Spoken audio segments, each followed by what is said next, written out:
Unless you've been living under a rock for the past 15 months, you may have noticed that there's been a little bit of censoring happening across the internet. You know, a smidgen of blocking, a morsel of banning, a trickle of deletion. But this insanity didn't just start 15 months ago. No. It started way back in 2018, and it's been ramping up ever since to where we are now. Kind of like how we've ramped up from 2 weeks to flatten the curve to this. Get vaccinated or wear a mask until you do. So what happened back in 2018 that started this trend of banning, you ask? Alex Jones happened. Comments on Sandy Hook started a trash fire across the internet like nothing we'd seen before. And as was said at the time, sure, freedom of speech is important and banning people is wrong, but Alex Jones is different. We can make an exception this one time. He's dangerous after all, but it's never just one time, is it? Instead, it quickly became other extremists, and then racists, then people who promoted intolerance, then hate,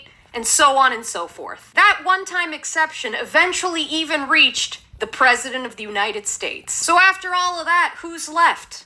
Oh, that's right. Doctors and scientists. But only the ones we don't like, of course. The ones who disagree with the consensus. Because, innovation has historically come from experts who think and act like everyone else. Isn't that exactly what they said about Tesla? That he was a real social butterfly? And now that the targets have slowly changed, the tactics have as well. While the strategy was once to attack a person's character or slightly bend the truth, now it's to rewrite history itself. We've now entered the phase where we are straight up 1984 Ministry of Truth style rewriting history. So what do I mean by this? Well, recently there's been a lot of attention on Dr. Robert Malone after he appeared on the Dark Horse podcast to express his concerns regarding the mRNA vaccine. Now, why is Robert Malone's opinion on the vaccine important? Because he is the literal inventor of the mRNA vaccine. They were aware that there was a risk of a spike being biologically active and having adverse events if it did not stay stuck to the cells that were transfected, that got the RNA and made it.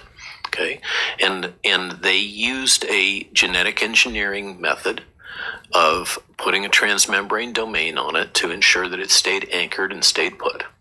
And they did limited non-clinical studies to say, looks like it stays stuck. Right. We engineered it to stay stuck. They did. And they published that. Here's the thing. Specially engineered. That's generally not good enough in a non-clinical data package. So before we get a product released to use in humans, in the normal situation where we're not in a rush, we have some really rigorous tests that have to be done in animals.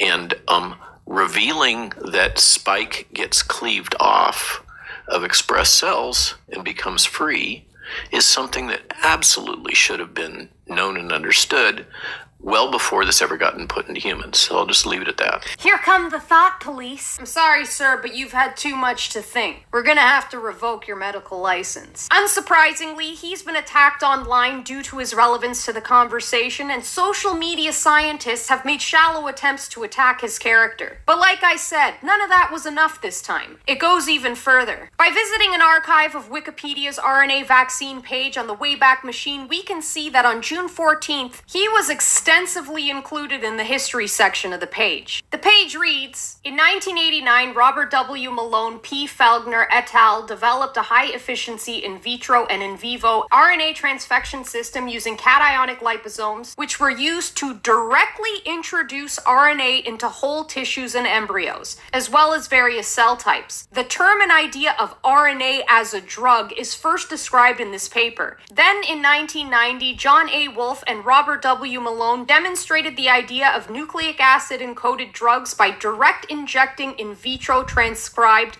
mRNA or plasmid DNA into the skeletal muscle of mice which express the encoded protein in the injected muscle. These studies were the first evidence that in vitro transcribed mRNA could deliver the genetic information to produce proteins within living cell tissue. The first mRNA vaccine experiments were carried out by P. Felgner, J. Wolfe, G. Rhodes, R.W. Malone, and D. Carson P. They completed a number of mRNA vaccination studies that resulted in 9 patents on mRNA vaccination, with a shared priority date of March 21st, 1989. Fast forward 2 days later, and just 5 days after the release of the podcast, and the entry has been changed to remove his name and downplay his involvement. In 1989, researchers at the Salk Institute, the University of California, San Diego, and Vikel published work demonstrating that mRNA using liposomal nanoparticle for drug delivery could transfect mRNA into a variety of eukaryotic cells. In 1990, the University of Wisconsin reported positive results where naked or unprotected mRNA was injected into the muscle of mice.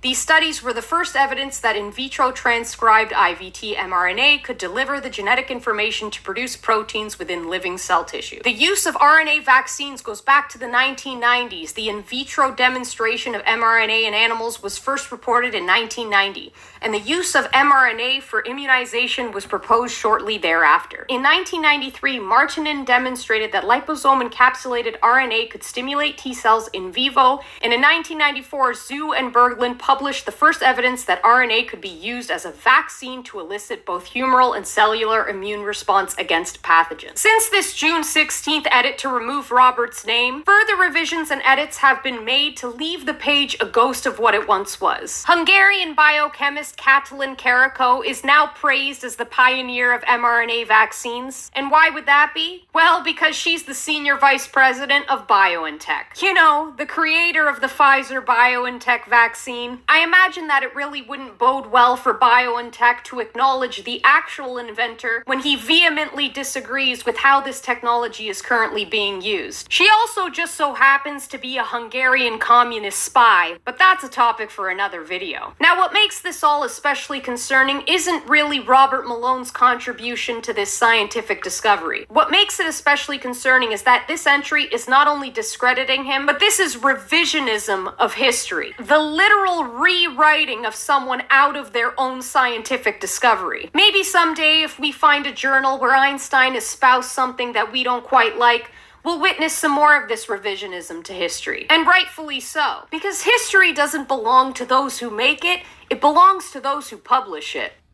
You know, a lot of people say dating is so much harder right now during COVID, but I actually feel like it would be a lot easier. Like, I mean, you could see a person on an online dating profile with a mask on their face, and you already know 90% of their values. You know their values, and you know their political beliefs, you know probably their religious beliefs. Your odds are already pretty good. You know, when I was online dating, I had to look for little clues to figure out if somebody was an idiot. I had to look for little things, you know, like if a guy mentioned anything about his love for tacos or avocados, or if he said he liked hiking. I mean, I live in the middle of the city. Where the fuck are all these people hiking? These people all say they're hiking, and then you meet them, and you know, they have very maternal bodies. These men have hips.